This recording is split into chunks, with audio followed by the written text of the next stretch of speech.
अगला क्वेश्चन है question number 17। क्या कहता है ये? Find the 20th term.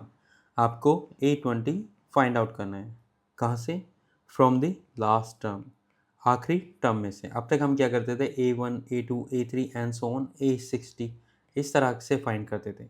But अब हमें बोला गया है कि लास्ट में A60 है और यहाँ से आपको A20 फाइंड आउट करना है। सो ये क्या हो गया आपका? ये लास्ट से काउंटिंग शुरू होगी। सो AP दी हुई है 3, 8, 13 एंड 253। अब ये लास्ट टर्म क्या होता है, मैं थोड़ा सा आपको एक्सप्लेन कर दूं। ये लास्ट टर्म जो होता है ये AN ही होता है, लेकिन इसको थोड़ा देखने का नज़रिया अलग है। वो कैसे? कि आपको पता ही होगा AP दो तरह की होती हैं। एक होती है फाइनाइट AP, एक होती है इनफाइनाइट AP। इनफाइनाइट AP में आपको जो टर्म होता है लास्ट टर्म वो पता नहीं होता है, इसलिए जो भी आपको टर्म दिया होता है एपी में आप क्या करते हो? उसको एन बोल देते हो। और जो फाइनाइट एपी होती है उसके अंदर जो लास्ट टर्म है वो हमें पता होता है, वो है 253। इस क्वेश्चन में लेट्स सपोज एक क्लास 10th है एक स्कूल में, जहाँ पर टोटल जो बच्चे हैं उनकी काउंटिंग 253 है। तो हमें पता है कि एक 10th के अंदर 253 से ज़्यादा बच्चे हो ही नहीं सकते, तो ये हमारा लास्ट टर्म हो गया। लेकिन अगर हम बोलते हैं कि एक क्लास के अंदर 10th के अंदर 4 सेक्शन है, उसमें एक सेक्शन के अंदर कुछ बच्चे हैं, तो वहाँ पर हम ये कहना गलत होता है कि क्लास 10th में सिर्फ उतने बच्चे हैं। सो इसको सॉल्व करना है हमें कैसे? बैक साइड की तरफ से। अब इसको समझाने के लिए ना मेरे पास एक एग्जांपल है बचपन का, जो हम सभी ने किया होगा आई बिलीव। बचपन में क्या होता था, हम काउंटिंग करते थे और ये आपका हाथ है और ये दूसरा हाथ है। सो इसके अंदर ये फिंगर्स हैं। मैं थोड़ा सा दोबारा से ट्राई कर लेता हूँ। 1 2 3 4 एंड 5। उप्स, चलो कोई नहीं, ये मोर का ही पंजा सही। 3 4 एंड 5। सो ये पाँच पाँच हमारे हाथ में उंगली होती थी। सो हम बोलते थे कि देखो ये कितनी है? 10 है। चलो इसको मैं ना 11 करके दिखाता हूँ। तो आप क्या करते थे? अपने दोस्त को बोलते थे काउंटिंग करो 1 2 3 4 5 6 7 8 9 10। सो वो काउंटिंग करता था। फिर आप क्या करते थे? इसको बोलते थे कि अब ना आप रिवर्स में काउंटिंग करो। सो वो बोलता था 10 9 8 7 6 और यहाँ पर आकर आप रुक जाते थे। तो आप बोलते थे कि ये हाथ में कितने आपने काउंट किए? 6 और इस हाथ में कितने हैं आपके पास? 5। सो 6 और 5 कितने हो गए? 11। तो आप क्या करते थे? 10 फिंगर्स को 11 फिंगर्स बना दिया करते थे। आई बिलीव ये तो याद ही होगा आपको। सो एनीवे, सो यहाँ पर हमें जो 250 टर्म थर्ड लास्ट टर्म से बैक साइड कैलकुलेट करना होता है।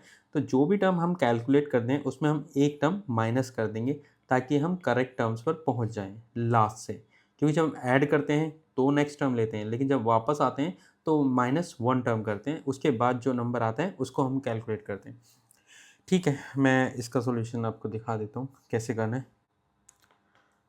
क्वेश्चन नंबर 17 एपी दी हुई है 3 8 13 एंड 253। सो ए हमारे पास 3 है, डी हमारे पास 8 - 3 = 5 होगा, और जो लास्ट टर्म है वो कितना दिया हुआ है? 253। लास्ट टर्म और nth टर्म का फॉर्मूला सेम होता है। ओके, सो इसको सॉल्व करेंगे। कौन सा टर्म निकालना है हमें? 28। ए 28 व्हाट फ्रॉम लास्ट टर्म। ठीक है, सॉल्व करते हैं इसको। सबसे पहले हम क्या करेंगे? लास्ट टर्म का फॉर्मूला लिखेंगे, a + n - 1 × d। इससे हम फाइंड आउट करेंगे टोटल नंबर ऑफ टर्म्स कितने हैं इस AP में, जो है 253 + 3 + n - 1 × d। d कितना है अपने पास? 5। सो ये होगा 253 - 3 = 5, 9 - 1। सो 250 अपॉन में 5 = n - 1। सो n - 1 कितना होगा? 5 5 से 25, टोटल 50 टर्म्स होंगे। सो n = 50 + 1, 51 टर्म्स हो जाएंगे। n = 51। तो हम कह सकते हैं कि इस AP के अंदर टोटल कितने टर्म्स हैं? 51। So total terms = 51। और हमें कितना चाहिए? हमें चाहिए A20 फ्रॉम लास्ट टर्म। सो हम इसको निकालेंगे टोटल टर्म माइनस लेते हैं 20 माइनस 1, ये हो जाएगा अपना A51 minus 19 is equal to 20 50 30 30 second terms, 30 second terms.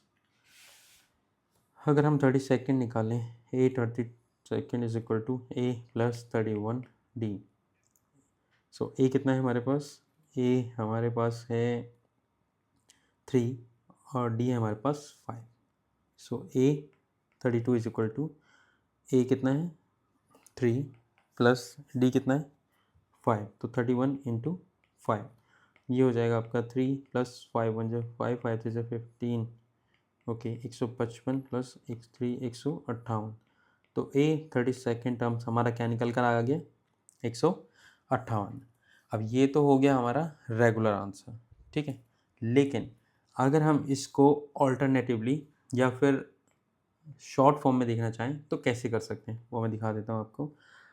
सो इसको हम ऑल्टरनेटिवली ऐसे भी सॉल्व कर सकते हैं। यहाँ पर लिख लेते हैं ऑल्टरनेटिव सॉल्यूशन। जो AP हमें दिया हुआ है इसको हम क्या करते हैं, पहले मैं AP आपको लिख के दिखा देता हूँ। AP क्या है? 3 8 13 एंड 253। इसको हम लिखते हैं रिवर्स मोड में, ठीक है। उससे क्या होगा, ये 253 पहले आएगा, उसके बाद आएगा 13 देन 8 देन 3। सो यहाँ पर हमारा A होगा 253, D होगा 8 minus 13 is equal to -5 and last term तो है ही हमारे पास 3। सो हमें क्या निकालना था? A28 कैसे निकलेगा? A plus 19 D। तो अगर इसके अंदर हम वैल्यू डाल दें A28 की, सो A है हमारे पास 253 प्लस 19 इंटू 5, ये आ गया अपना 253 माइनस हो जाएगा 95। सो ये हो जाएगा, अगर हम 100 माइनस करते हैं 253 में से कितना आएगा? 153। 5 और ऐड कर लेते हैं उसमें, 158। तो हमारा आंसर आ जाएगा यहाँ पर 158, A28। ये क्या है? ये एक शॉर्टकट है, बट आपको फर्स्ट जो मेथड है उसी को फॉलो करना है क्वेश्चन को सॉल्व करते वक्त, ठीक है।